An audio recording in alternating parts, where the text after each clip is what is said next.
അസ്സലാമു അലൈക്കും ഫ്രണ്ട്സ്. ഇന്ന് ഞാൻ ചെയ്യുന്നത് നല്ല സോഫ്റ്റ് ആയിട്ടുള്ളൊരു എള്ളുണ്ടയുടെ റെസിപ്പിയാണ്.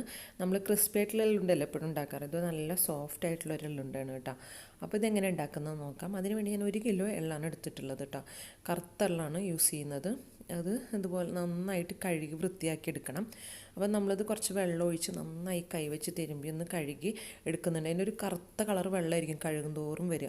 അപ്പോൾ നല്ല കളറ് മാറി വെള്ളത്തിന് കളറ് മാറുന്ന വരെ നന്നായി കഴുകിയെടുക്കുക. എന്നാൽ ഈ എള്ളിന് കയ്പ്പ് കുറവുണ്ടാവും കേട്ടോ. നന്നായി കഴുകിയെടുക്കുന്നതനുസരിച്ച് എള്ളിന് കയ്പ്പ് കുറവാകും. കണ്ട അരിച്ചെടുക്കുമ്പോൾ ഇതുപോലെ കുറച്ച് മണ്ണുണ്ടായിരുന്നു. ഇത് അധികം കരടൊന്നും ഇല്ലാത്ത എള്ളായിരുന്നു. കണ്ട ആദ്യം കഴുകിയപ്പോൾ നല്ല കറുത്ത കളറ് വെള്ളമായിരുന്നു. അത് ലൈറ്റ് കളറാവുന്ന വരെ ഞാൻ ഒന്ന് കഴുകിയെടുത്തു. അപ്പോൾ നമുക്ക് ഉണക്കിയെടുക്കാൻ പറ്റുമെന്നുണ്ടെങ്കിൽ ഉണക്കിയെടുക്കുക. വെയിലത്ത് വെച്ച് ഉണക്കിയെടുക്കുക. അല്ലെന്നുണ്ടെങ്കിൽ ഇപ്പോൾ നമുക്ക് വെയിലൊന്നും ഇല്ലാത്ത കിട്ടാത്ത സ്ഥലമായതുകൊണ്ട് തന്നെ നമുക്ക് ഉണക്കിയെടുക്കാൻ ബുദ്ധിമുട്ടുള്ളതുകൊണ്ട് തന്നെ ഞാനത് ഒരു അരിപ്പയിലേക്ക് വെള്ളം പോകാൻ വെച്ചിട്ടുണ്ടായിരുന്നു.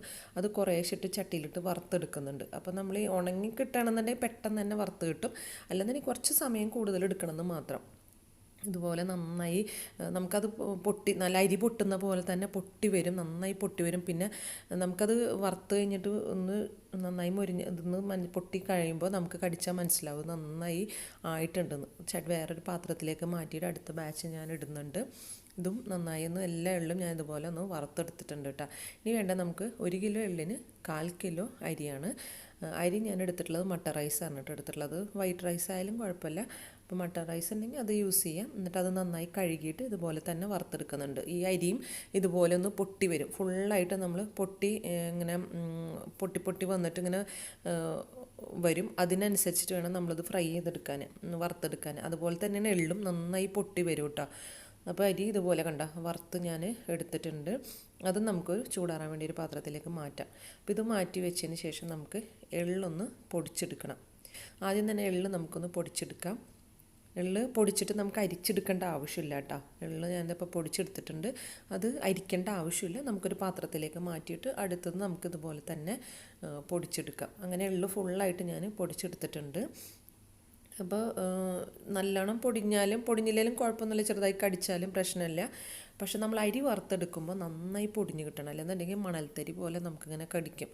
അപ്പോൾ അരിയും ചൂടാറിയതിന് ശേഷം ഞാനൊന്ന് പൊടിച്ചെടുക്കുന്നുണ്ട് കേട്ടോ. കുറേശ്ശിട്ടിട്ട് അരിയും ഒന്ന് പൊടിച്ചെടുക്കുന്നുണ്ട്. അപ്പോൾ അരി പൊടിച്ചിട്ട് നമ്മൾ അരിച്ചെടുക്കണം കേട്ടോ. അരിക്കാണ്ട് ഇടരുത്. എന്താ വെച്ചാൽ അരി ഇങ്ങനെ പൊടിഞ്ഞ് കിട്ടാൻ കുറച്ച് സമയം ബുദ്ധിമുട്ടാവും. അപ്പോൾ അതുകൊണ്ട് തന്നെ ആ ഒരു പൊടി കടിക്കുമ്പോൾ ഭയങ്കര മണൽത്തരി കടിക്കുന്ന പോലെയാവും ശരിക്കും ഉണ്ടാവുക. അപ്പോൾ അതുകൊണ്ട് തന്നെ നമ്മൾ അരിച്ചിട്ട് ആ ബാക്കി വരുന്ന അരിപ്പിലുള്ളത് മിക്സിയിലെ ജാറിലേക്കിട്ട് പൊടിക്കുന്നതോട് കൂടിയിട്ട് ഒന്നും കൂടി ഒന്ന് പൊടിച്ചെടുത്ത് അങ്ങനെ ഫുള്ളായിട്ട് അരിയും പൊടിച്ചെടുത്തിട്ടുണ്ട്. പിന്നെ എടുത്തിട്ടുള്ള 2 തേങ്ങയാണ്. അപ്പോൾ 1 കിലോ എള്ളിന് 1/4 കിലോ അരി, 2 തേങ്ങ, പിന്നെ മധുരത്തിനനുസരിച്ച് ശർക്കരയും ചേർത്ത് കൊടുക്കുക. അപ്പോൾ ഇത് തേങ്ങ ഞാൻ ഇതിലിട്ട് നന്നായി ഒന്ന് മിക്സ് ചെയ്തിട്ട് ഈ തേങ്ങയും കൂടി ഒന്ന് പതുക്കൊന്ന് പൾസ് ബട്ടൺ അമർത്തിയിട്ടൊന്ന് ക്രഷ് ചെയ്തെടുക്കുന്നുണ്ട് കേട്ടോ. അപ്പോൾ തേങ്ങ ഒന്ന് ചെറുതായി ഒന്ന് പൊടിയുകയും ചെയ്യും, എല്ലാം കൂടി ഒന്ന് യോജിച്ച് കിട്ടുകയും ചെയ്യും. അതിന് വേണ്ടിയിട്ടാണ് ഒന്ന് മിക്സിയിലിട്ട് അടിച്ചെടുക്കുന്നുണ്ട്. അപ്പോൾ അത് കുറേശ്ശെ ഇട്ടിട്ട് ഒന്ന് മിക്സിയിലിട്ട് തേങ്ങയും കൂടി ഇട്ടിട്ടൊന്ന് അടിച്ചെടുക്കാം. അപ്പം ഇതുപോലെ അടിച്ചിട്ട് ഒരു പാത്രത്തിലേക്ക് മാറ്റിയിട്ടുണ്ട്. അതിലേക്ക് നമുക്ക് 1/2 കിലോ ശർക്കരയാണ് ഞാനിപ്പോൾ കുറച്ച് വെള്ളം ഒഴിച്ചൊന്ന് ഉരുക്കിയെടുത്തത്. അത് ഞാൻ ഇതിലേക്ക് കുറേശ്ശെ ഒഴിച്ചു കൊടുക്കുന്നുണ്ട്.